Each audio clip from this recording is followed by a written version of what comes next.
નમસ્કાર વિદ્યાર્થી મિત્રો કેન્દ્રાનુરાગી વિસ્થાપન પ્રક્રિયાના આ ચેપ્ટરની અંદર અગાઉના લેક્ચર્સમાં આપણે કેન્દ્રાનુરાગી પ્રક્રિયાના પ્રકારો વિશે એ SN1 કે SN2 કઈ ક્રિયાવિધિ થશે એના વિશે વાત કરી.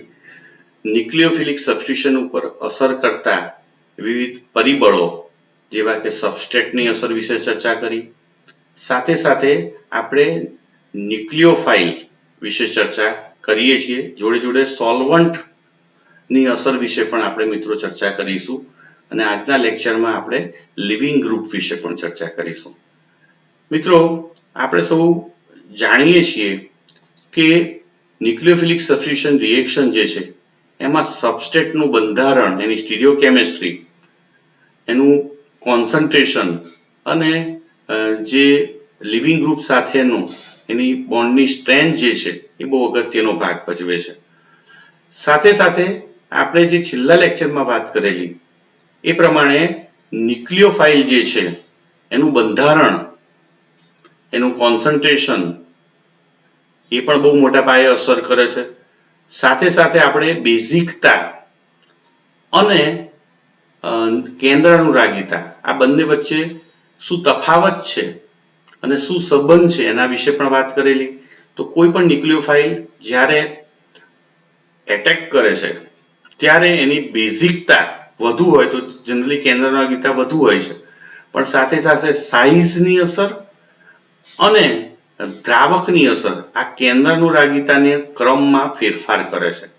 તો આ એક બહુ જ રસપ્રદ વિષય છે જેને આપણે ચર્ચવા જઈ રહ્યા છીએ મિત્રો.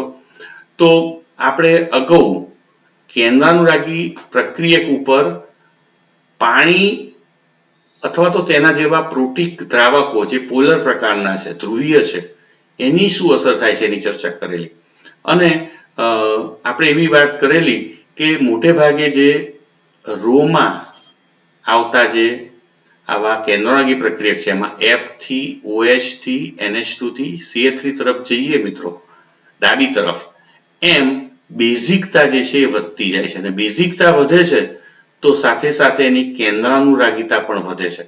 એટલે કે F કરતા OH અને OH કરતા NH2 અને NH2 કરતા CH3- એ વધુ ન્યુક્લિયોફાઇલ, સારો ન્યુક્લિયોફાઇલ અથવા બેટર ન્યુક્લિયોફાઇલ તરીકે વર્તે છે. પણ મિત્રો જે પ્રશ્ન હતો જે ઇન્ટરેસ્ટિંગ એ એક જ સમૂહમાં એટલે કે કોલમમાં રહેલા આયનો વિશે, ન્યુક્લિયોફાઇલ વિશે. એમાં F થી Cl Br ને I ઉપરથી નીચે એમ કદ વધતું જાય છે આયનનું. અને જો બેઝિકતાની વાત કરીએ તો આયોડાઇડ આયન સૌથી ઓછો બેઝિક છે, એના કરતા Br-, Cl- અને F- એ ઉપરની તરફ જેમ બેઝિકતા વધતી જાય છે મિત્રો. તો બેઝિકતા વધતી જાય એમ ખરેખર તો કેન્દ્રાનુરાગીતા વધવી જોઈએ, પણ અહીંયા કેન્દ્રાનુરાગીતા પ્રોટીક દ્રાવકોમાં અથવા તો પોલર દ્રાવકોમાં, પોલર પ્રોટીક દ્રાવકોમાં વધતી નથી, એના બદલે ઉલટું જોવા માટે ઘટે છે. તો આમ થવાનું કારણ એ સાઇઝ અને સોલ્વેશન બંનેની ભેગી અસર જોવા મળે. તો ફ્લોરિન જે છે એ સૌથી નાનો પરમાણુ છે. તો પોલર પ્રોટીક દ્રાવકની અંદર સોલ્વેશનની ઘટનાને કારણે સૌથી વધુ સોલ્વેશન થાય છે અને સોલ્વેશન વધવાથી જે સોલ્વેશન સેલ જે છે એ બહુ મોટો થાય છે અને પરિણામે ઇફેક્ટિવ સાઇઝ જે છે એ બહુ જ મોટી થઈ જાય છે અને પરિણામે એની પોટેન્શિયલ એનર્જી જે છે એ ઘટે છે અને એ સારો ન્યુક્લિયોફાઇલ રહેતો નથી.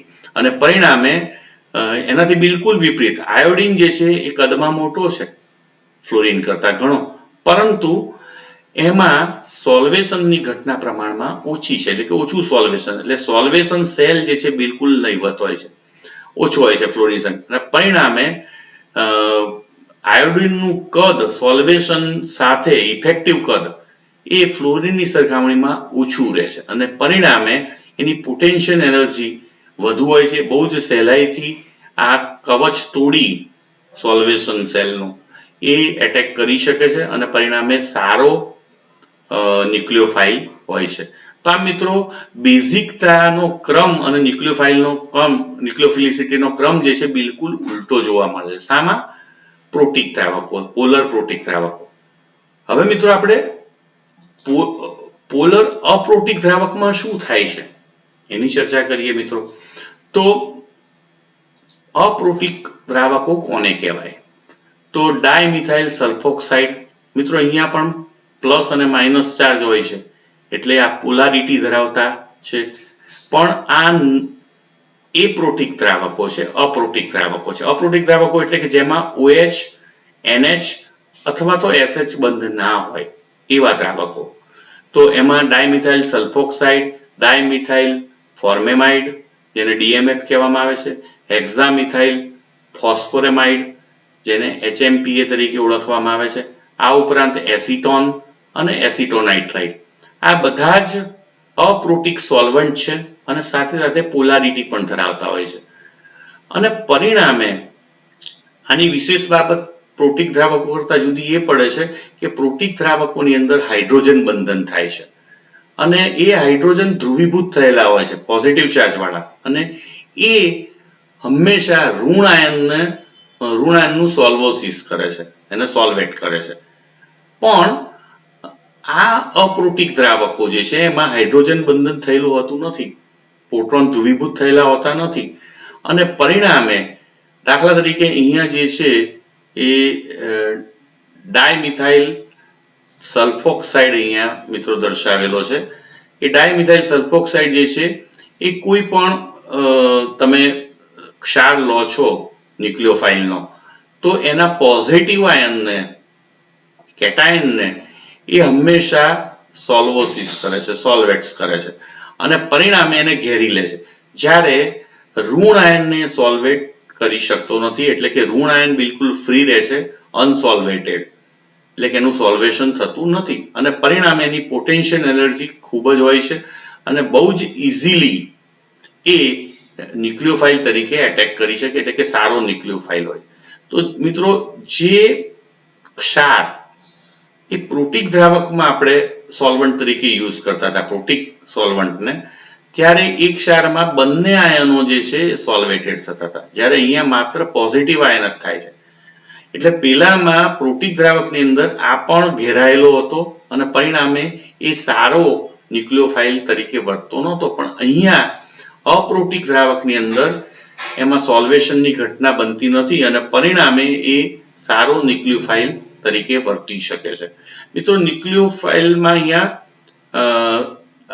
ઋણ આયનનું સોલ્વેસિસ ના થવાનું કારણ એ છે કે અહીંયા તમે જોઈ શકો છો કે સલ્ફર પોઝિટિવ ચાર્જ ધરાવતો એને નજીક આવવા માટે આ જે ક્રાઉડેડ CH3 સમૂહ જે છે એ અવકાશી અવરોધ પેદા કરે છે અને પરિણામે આ પોઝિટિવ ચાર્જ ધરાવતા સલ્ફર અને ઋણ વીજભારિત આયન વચ્ચે આકર્ષણ થતું નથી અને સોલ્વોસિસની ઘટના થતી નથી.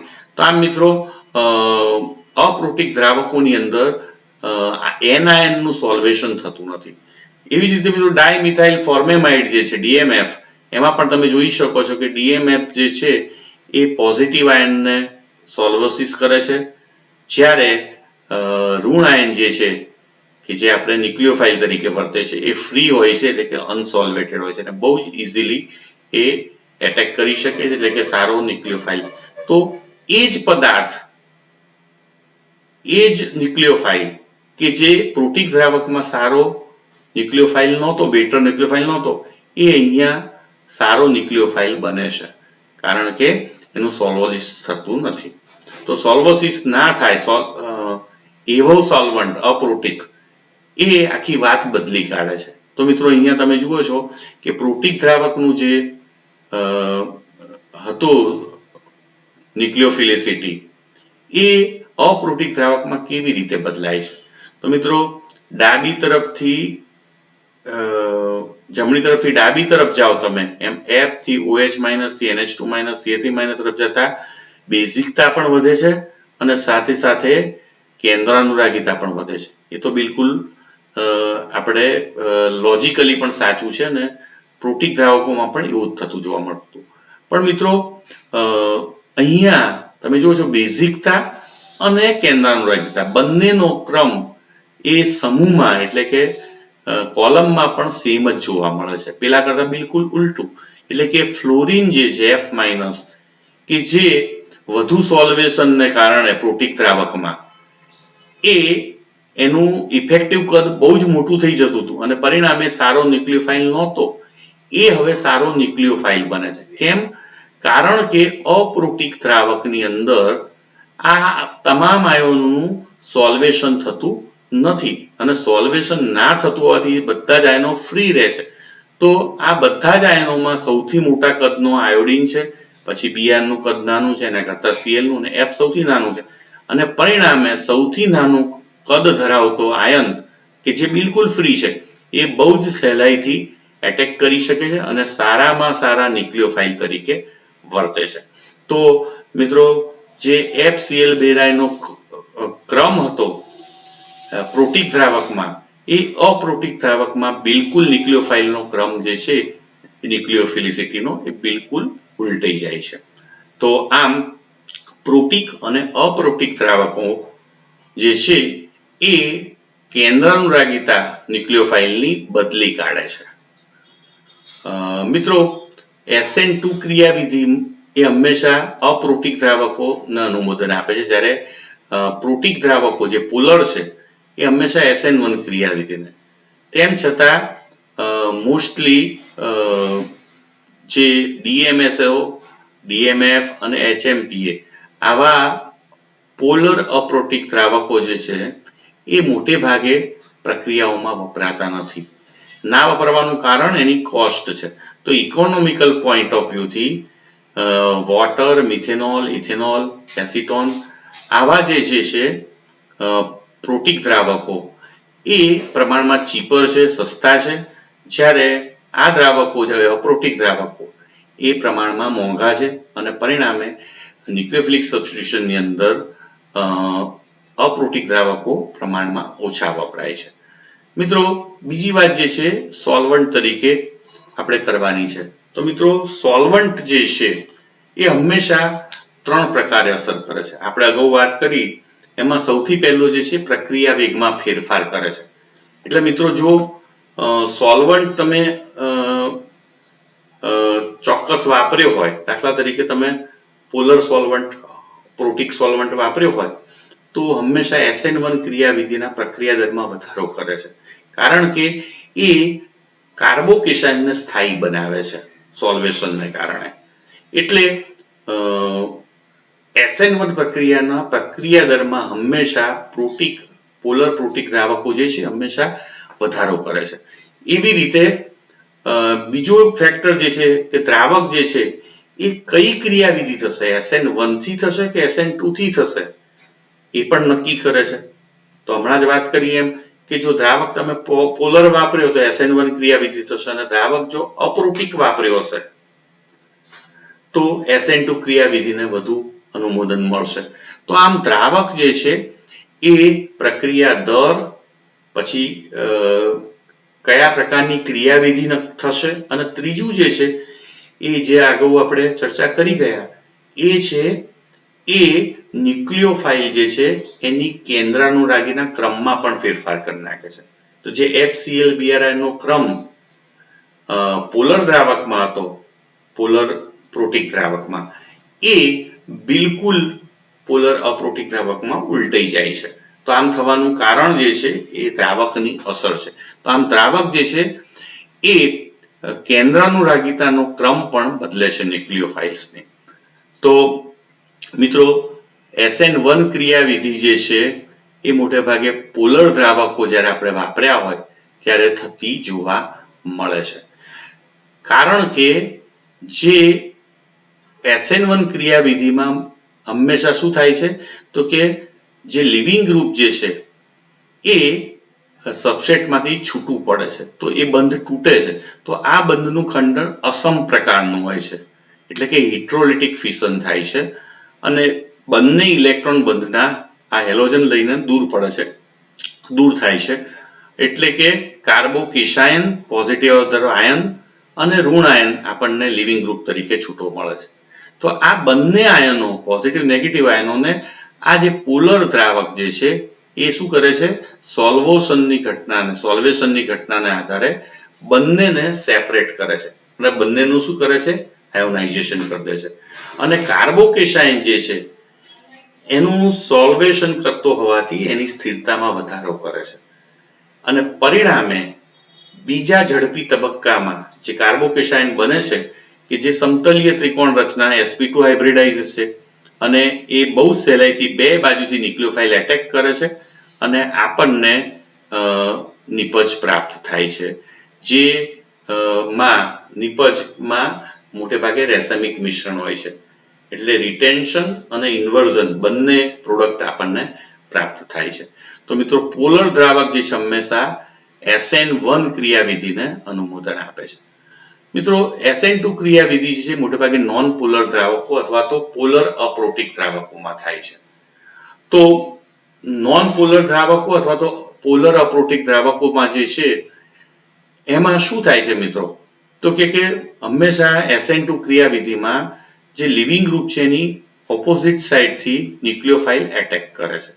જો મિત્રો દ્રાવક પોલર હોય તો એનું સોલ્વોસિસ થતું હોય છે અને સોલ્વેશન સેલ જે છે એના આજુબાજુ ક્રિએટ થતો હોય છે અને પરિણામે એને તોડીને ન્યુક્લિયોફાઇલ એટેક કરવો મુશ્કેલ બને, કારણ કે એનું ઇફેક્ટિવ કદ વધે છે અને અવકાશી અવરોધ પણ અહીંયા વધે છે.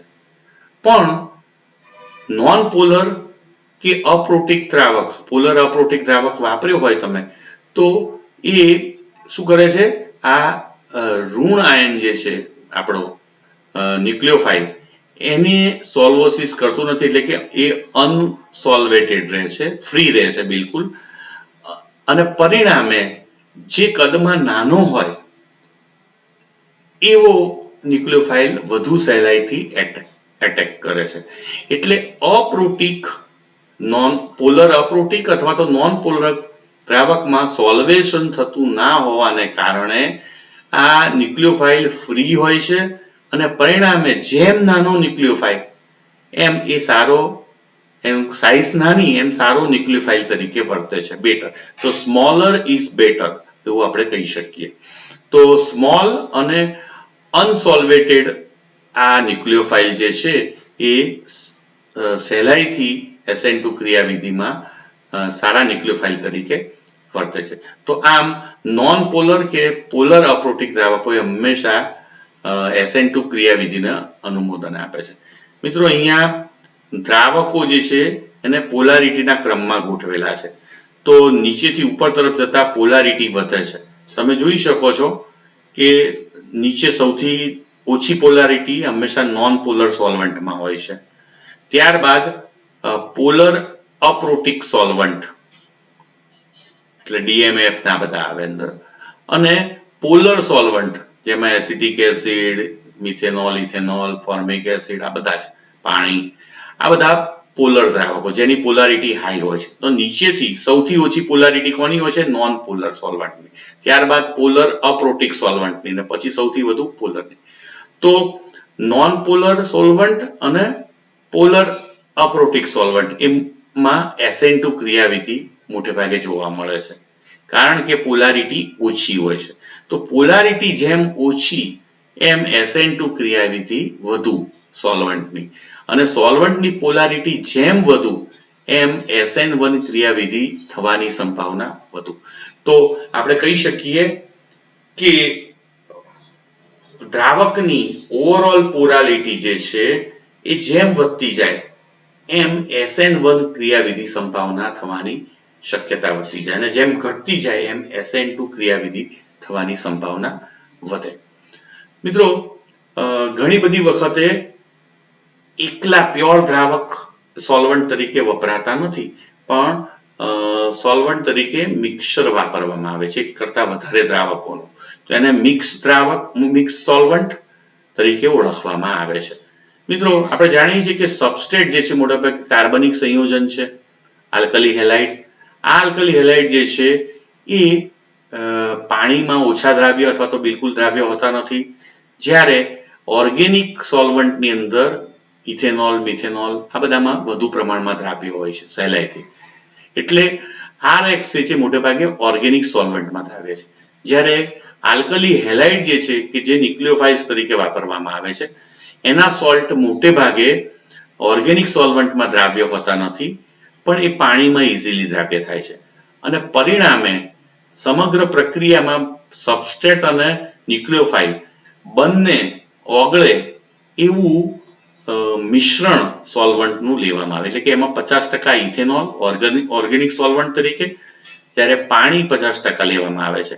એટલે આ ઇથેનોલ જે છે એ આલ્કલી હેલાઇડને એટલે કે સબસ્ટ્રેટને ઓગાળે છે, જ્યારે પાણી જે છે એ આલ્કલી હેલાઇડ જે ન્યુક્લિયોફાઇલ તરીકે વર્તે છે એના સોલ્ટને ઓગાળે છે અને પરિણામે બહુ જ સહેલાઈથી આ પ્રક્રિયા થઈ શકે છે.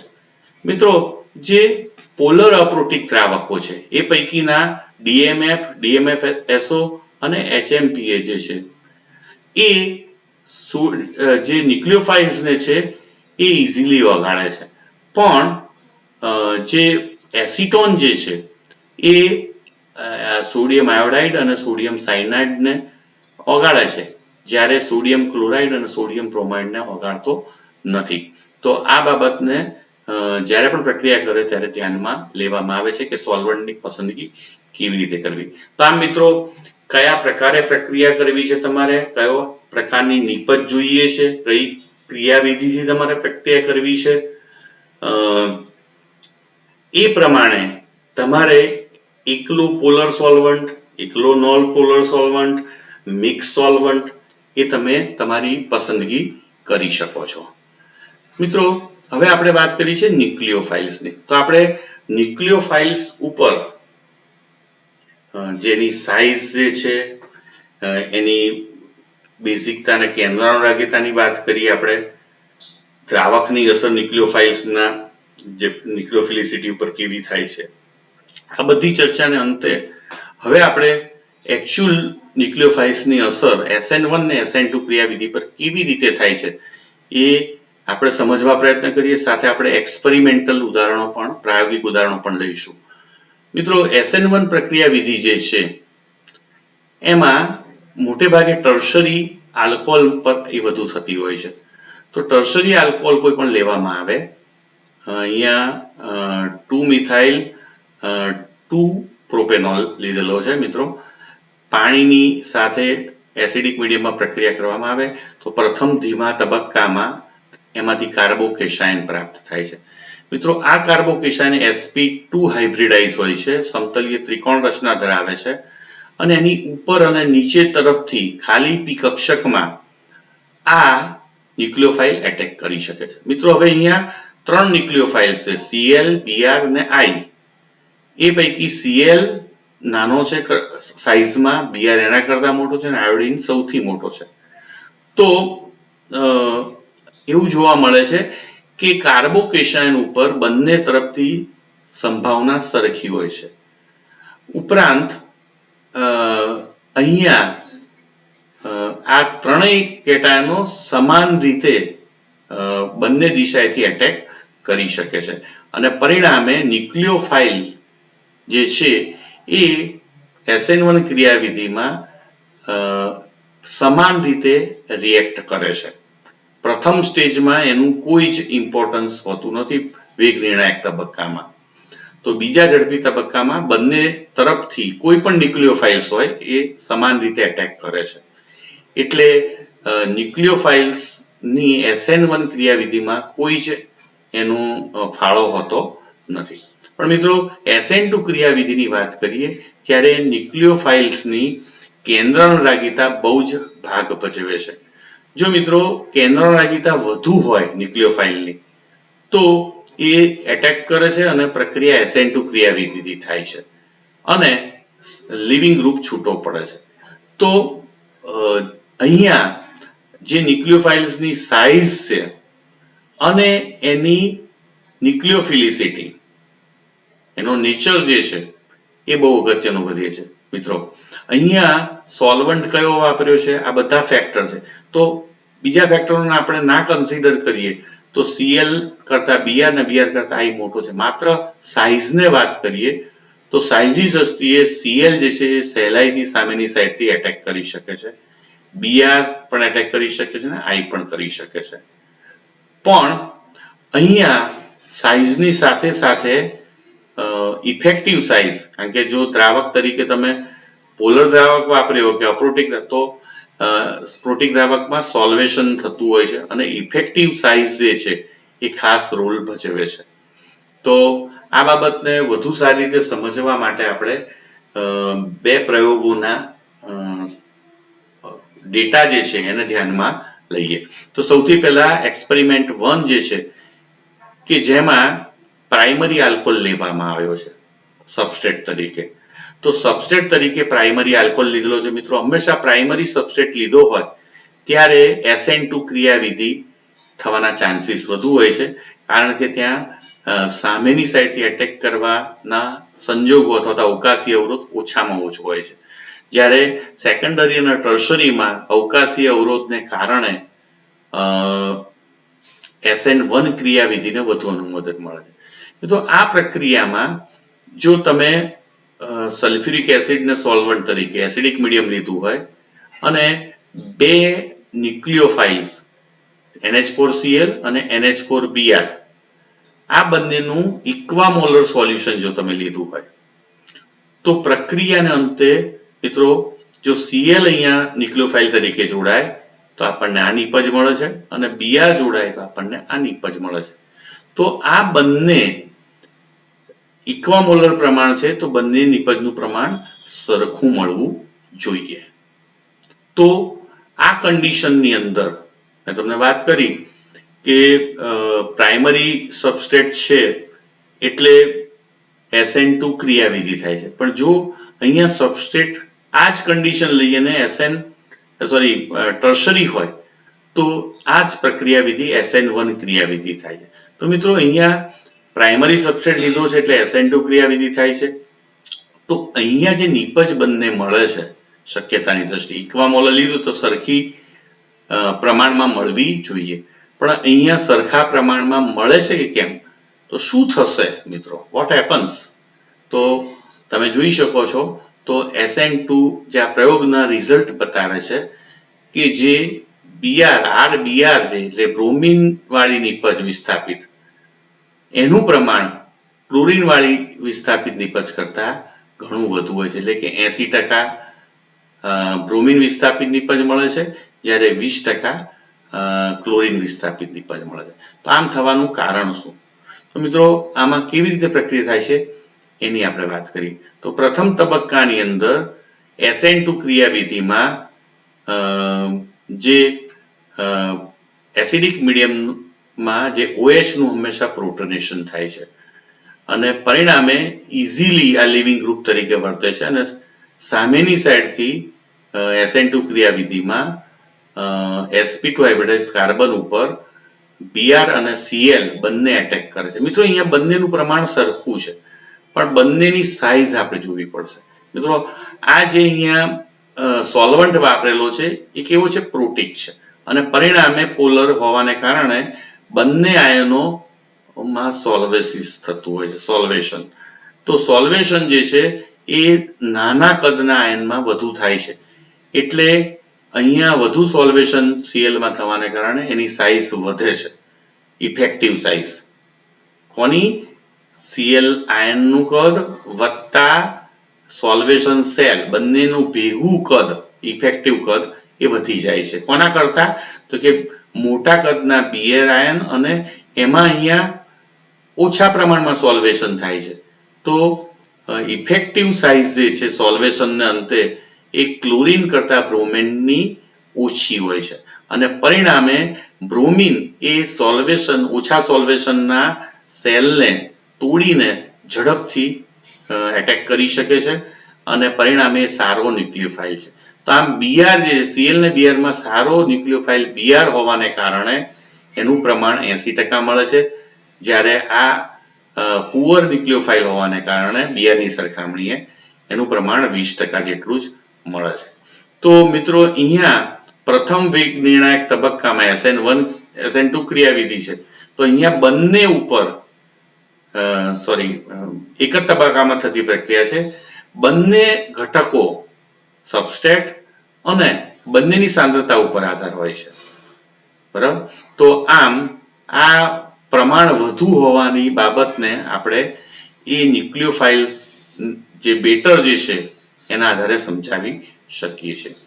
મિત્રો, હવે આ જ એક્સપેરિમેન્ટ જો ટર્શરી સબસ્ટ્રેટ સાથે કરવામાં આવે, એટલે કે અહીંયા 2-મિથાઇલ 2-પ્રોપેનોલ લીધો છે, ટર્શરી બ્યુટાઇલ આલ્કોહોલ છે મિત્રો, એની સેમ કન્ડિશનમાં 8 મોલર H2SO4 અને NH4Cl અને NH4Br જે છે એ ઇક્વામોલર લીધેલા છે. તો મિત્રો અહીંયા ટર્શરી લીધેલું છે. સ્વાભાવિક ટર્શરી એટલે અવકાશીય અવરોધ જે છે સામેની ડિસાઇડમાંથી એટેક કરવાને વધુ હોય, એટલે SN2 ક્રિયાવિધિ થતી નથી પણ SN1 થાય છે, અને OH જે છે એ દૂર થાય છે અને આપણને કાર્બોકેશાઇન મળે છે. મિત્રો અહીંયા H2SO પર પ્રોટીક દ્રાવક હોવાને કારણે આ કાર્બોકેશાઇન એ સોલ્વોસિસ થી સ્થાયી પણ થયેલો હોય છે. તો કાર્બોકેશાઇન જે છે એ સમતલીય ત્રિકોણ આકાર ધરાવે છે.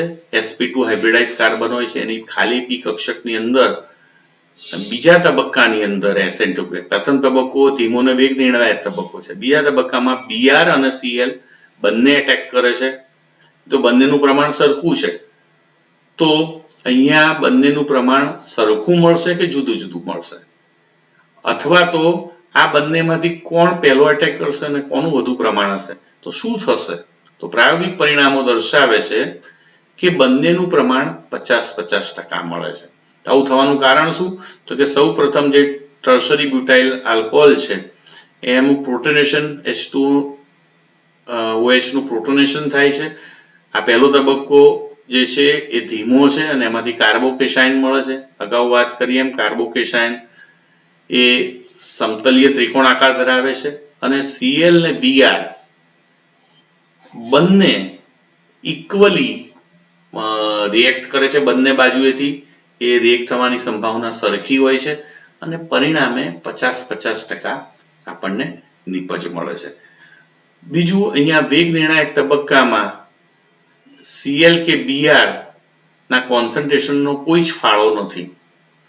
એટલે આપણે કહી શકીએ કે SN1 ક્રિયાવિધિના અંતે હંમેશા ટર્શરી બ્યુટાઇલ આલ્કોહોલ જે છે એમાંથી ક્લોરીન અને બ્રોમિન વિસ્થાપિત નિપજોનું પ્રમાણ લગભગ સરખું હોય છે. તો એમ થવાનું કારણ પણ આપણે તો આમ બંને ક્રિયાવિધિઓ અને જુદા જુદા એક્સપેરિમેન્ટના આધારે આપણે આ બાબતને સારી રીતે સમજી શક્યા. એટલે આનો અર્થ એમ થયો કે SN1 ક્રિયાવિધિમાં બનતો કાર્બોકેશાઇન જે સમતલીય હોય છે, sp2 હાઇબ્રિડાઇઝ કાર્બન ધરાવે છે, એની ખાલી p કક્ષકમાં ન્યુક્લિયોફાઇલ્સને એટેક કરવાની સંભાવના બંને દિશામાંથી સરખી હોય છે. અને બીજું કે ન્યુક્લિયોફાઇલ્સ જે છે એ વેગ નિર્ણાયક તબક્કામાં ભાગ લેતો નથી, એટલે કે પ્રથમ તબક્કામાં એનો કોઈ ફાળો હોતો નથી ન્યુક્લિયોફાઇલ્સનો, અને પરિણામે ન્યુક્લિયોફાઇલ્સ SN1 ક્રિયાવિધિમાં કોઈ રોલ ભજવતો નથી. જ્યારે SN2 ક્રિયાવિધિમાં ન્યુક્લિયોફાઇલ્સ નો ફાળો બહુ અગત્યનો હોય છે.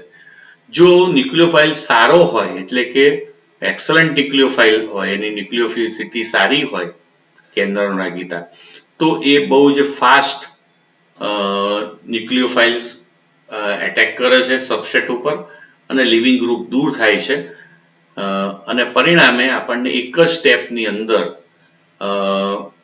નિપજ મળે છે. અને અહીંયા વેગ નિર્ણાયક તબક્કામાં પ્રક્રિયા વેગ દર જે છે એ બંને સબસ્ટ્રેટ અને ન્યુક્લિયોફાઇલ્સ બંનેની સાંદ્રતા ઉપર આધારિત હોય છે.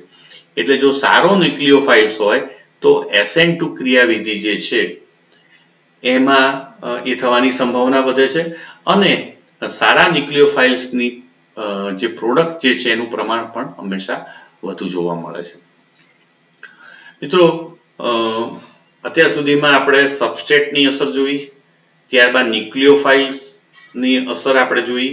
ન્યુક્લિયોફાઇલ્સની અસર જે છે એની બેઝિકતા અને કેન્દ્રનુરાગીતા એ બંનેના આધારે નક્કી કરવા જઈએ ત્યારે સાઇઝ અને સોલ્વન્ટને પણ ધ્યાનમાં લેવા પડે છે.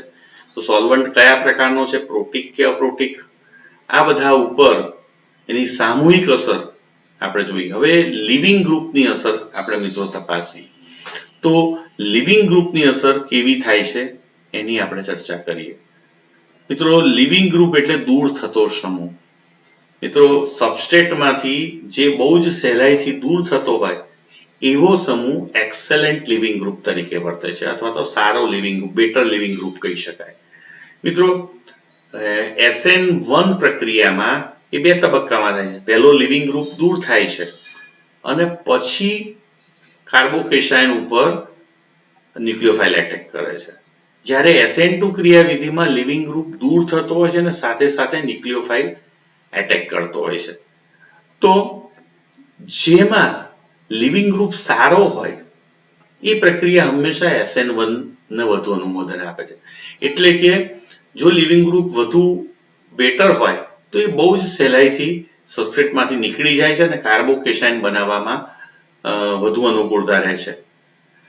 એટલે અહીં તમે જોઈ શકો છો કે જો બેટર લિવિંગ ગ્રુપ હોય તો કાર્બોકેશાયન ઝડપથી ફોર્મ થાય છે અને SN1 રિએક્શન જે છે એ ફાસ્ટર બને છે અથવા તો એ થવાની શક્યતા વધે છે.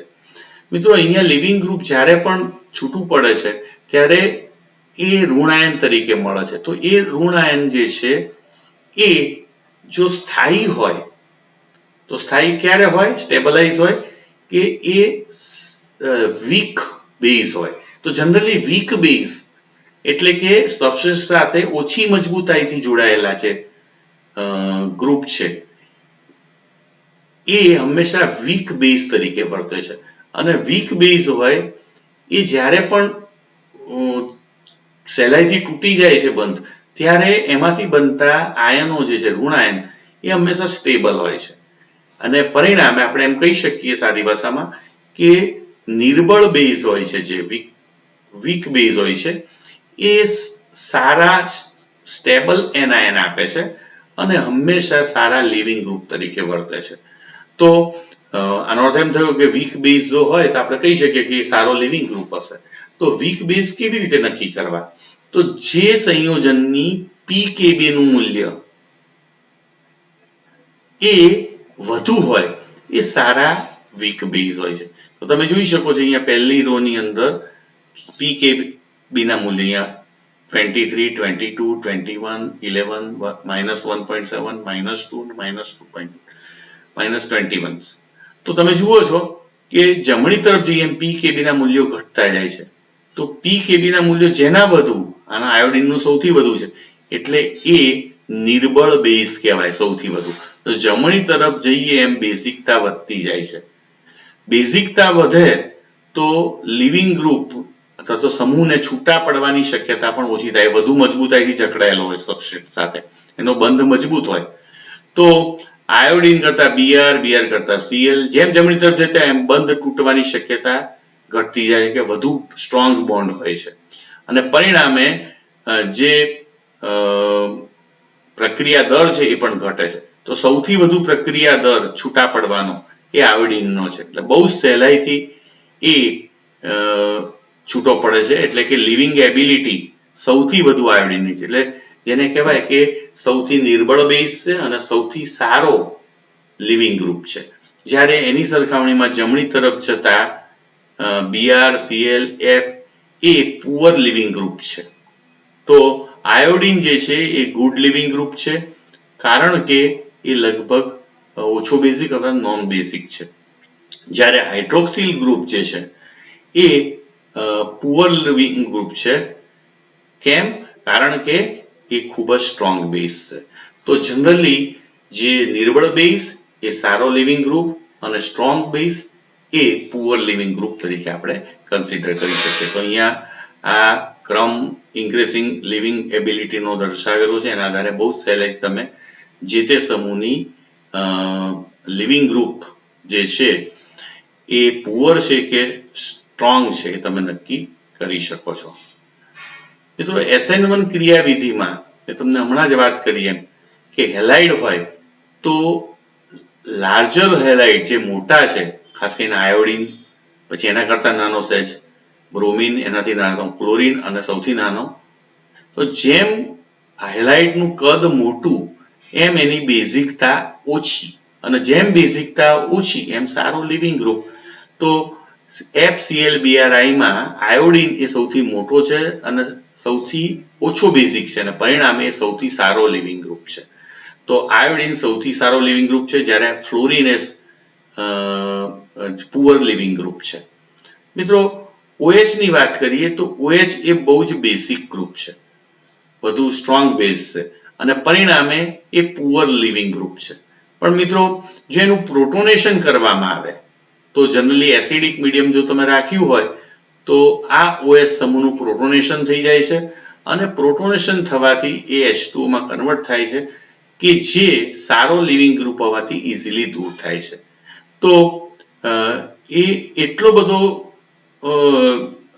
સારો લિવિંગ ગ્રુપ થઈ જાય છે પ્રોટોનેશન બાદ OH, કે હેલાઇડને પણ આવવા દે છે, એટલે હેલાઇડ કરતા પણ એ નિર્બળ બની જાય છે. તો મિત્રો આમ OH, Cl, Br, I આ તમે જુઓ છો એ લિવિંગ ગ્રુપની રિએક્ટિવિટીની વાત છે. તો સૌથી સ્ટ્રોંગ બેઝ આ છે, પછી Cl, પછી Bri. જેમ જમણી તરફ જાઓ એમ બેઝિકતા ઘટે છે, અને બેઝિકતા ઘટે તો લિવિંગ ગ્રુપ જે છે એ બહુ જ સહેલાઈથી, એટલે એ સારો લિવિંગ ગ્રુપ અથવા તો બેટર લિવિંગ ગ્રુપ હશે. SN2 ક્રિયાવિધિમાં પણ આ જ વસ્તુ જોવા મળે છે. તો જે સ્ટેબલ એનાયન આપે એ મોટે ભાગે વીક બેઝ હોય છે. તો વીક બેઝ જે છે સ્ટેબલ એનાયન આપે છે અને મોટે ભાગે એ સારા લિવિંગ ગ્રુપ તરીકે, એક્સેલન્ટ લિવિંગ ગ્રુપ તરીકે વર્તે છે. અને તમે જોઈ શકો છો કે પોતાના ચાર્જને જે છે એ ડિલોકલાઇઝ કરે છે સહેલાઈથી. તો બેઝિક, ખૂબ જ બેઝિક એટલે કે સ્ટ્રોંગ બેઝિક અને બહુ જ નાની સાઇઝ ધરાવતા ફ્લોરિન જેવા જે ગ્રુપ્સ જે છે એ પુઅર લિવિંગ ગ્રુપ તરીકે વર્તતા હોય છે.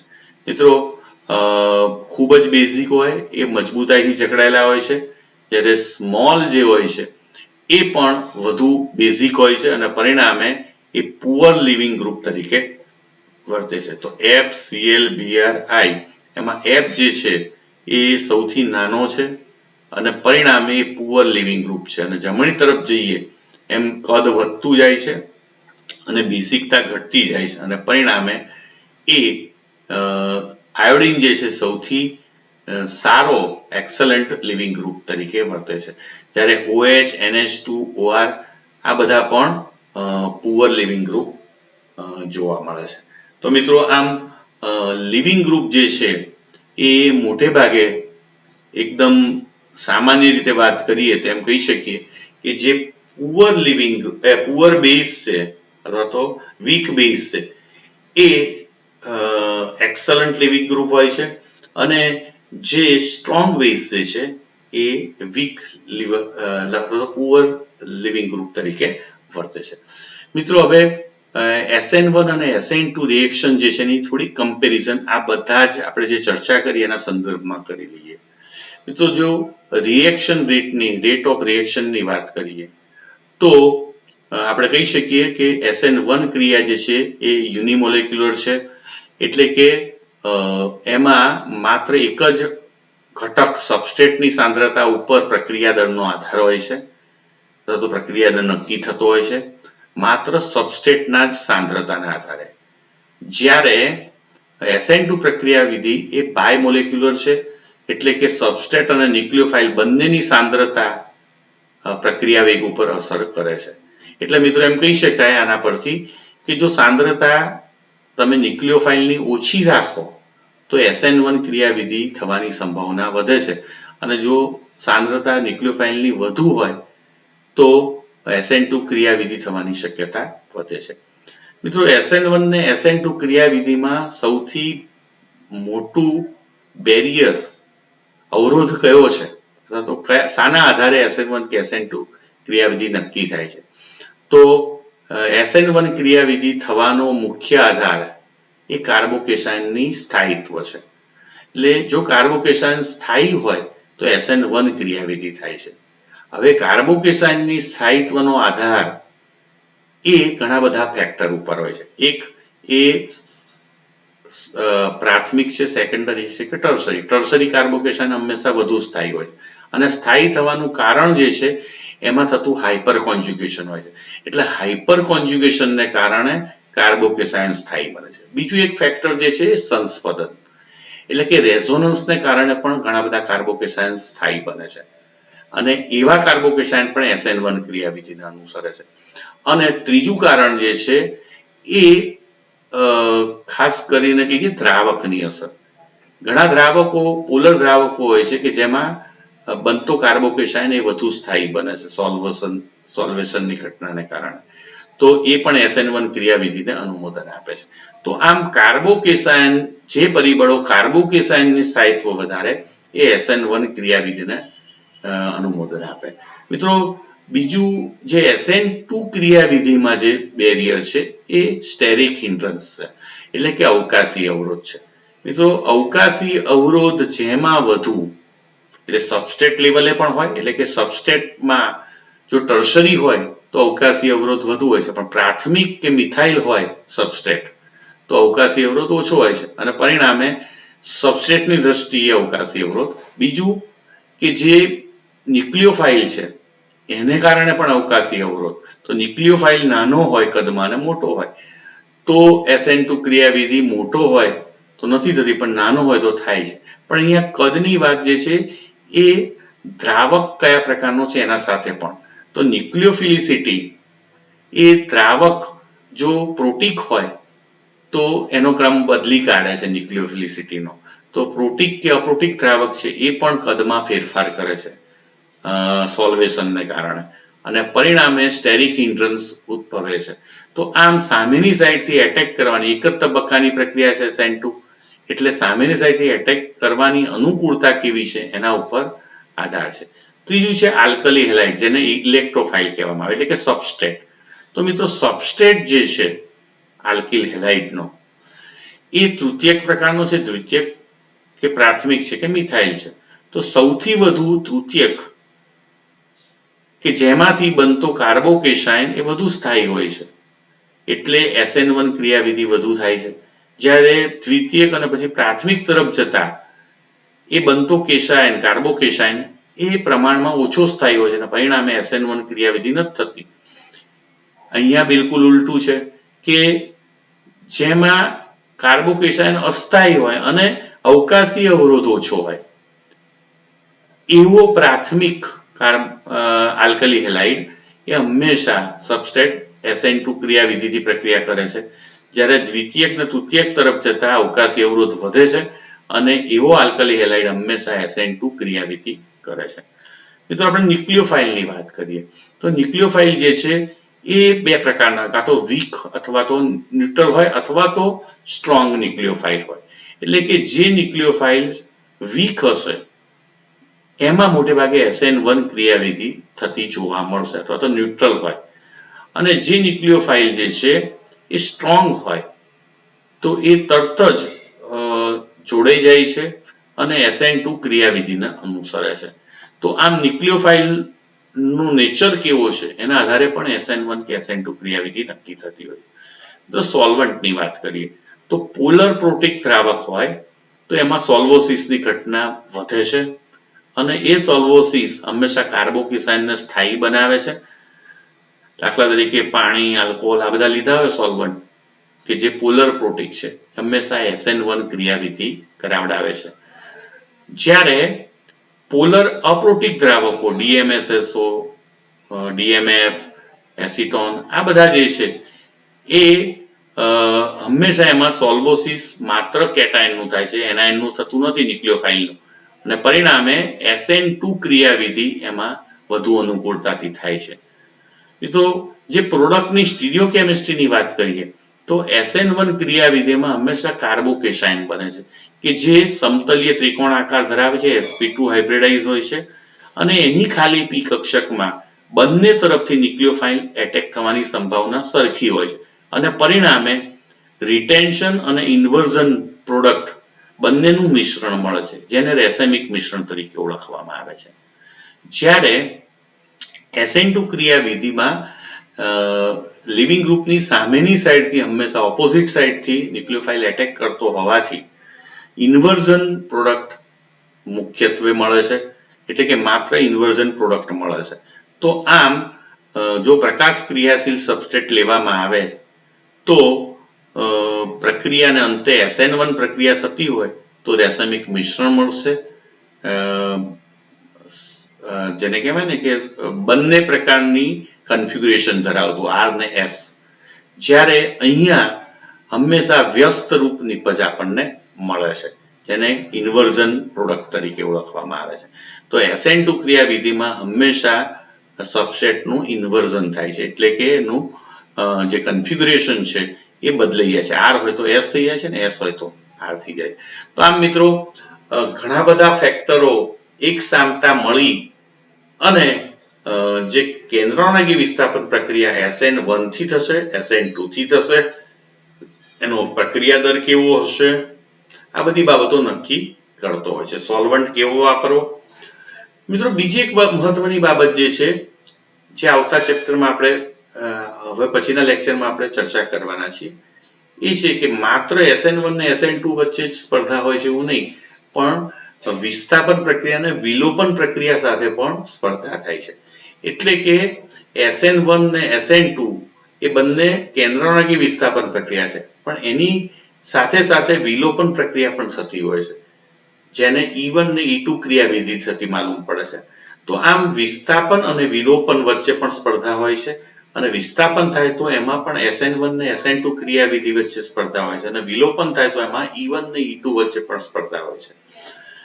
મિત્રો આવતી વખતે નેબરિંગ ગ્રુપ પાર્ટિસિપેશન એટલે પડોશી સમૂહની અસર, અન્ય SN1 ને SN2 સિવાયની પણ ન્યુક્લિયોફિલિક સબસ્ટિટ્યુશન રિએક્શનની વિધિઓ છે, ક્રિયાવિધિઓ, એનો પણ આપણે અભ્યાસ કરીશું. તો ફરીથી આપણે નવા ટોપિક સાથે મળીશું. ત્યાં સુધી રજા આપશો. નમસ્કાર.